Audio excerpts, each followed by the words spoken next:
Mogoče greva lahko zdaj v ta altruistične vode, pa filantropija, ker se ti ful ukvarjaš s tem, zato ker, a veš, opredelila sva tako ene par problemov. Se lahko pa tudi eden izmed največjih, ki je globalno segrevanje, ne?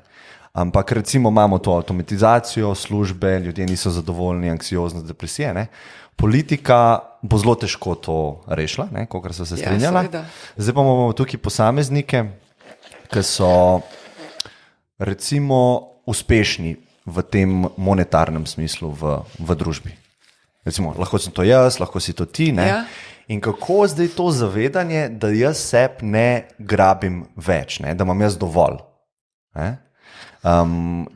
Ti pa samo sta v bistvu vključena v to Bill Gatesovo, kako bi rekel, ne fundacijo, ampak movement, gibanje, kjer sta se zaobljubila, da bosta 50% svojega bogatstva tekom svojega življenja. Ne bomo dali več, samo oni imajo pač tak. Vsaj tam. Ta zaobljuba je do 50%.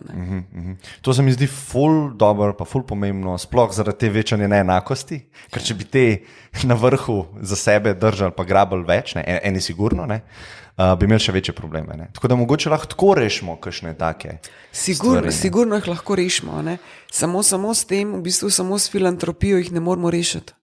Zakaj pa ne? Jaz danes lahko dam recimo, dam primer.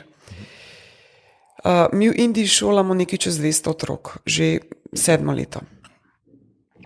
Lahko bi jih šolali, ne vem, 20,000, ker tam je v bistvu še vedno 7 od 8 ženske nepismenih. Ne? To je grozljivo. Pa bi v parih letih porabili vse, kar imamo. Ampak če se sistem ne spremeni, kaj bo potlej? Čez 100 let jaz bom brez denarja, seveda v njih nekaj tisoč posameznikov bo pri izobrazbi, ampak spremembe pa ni.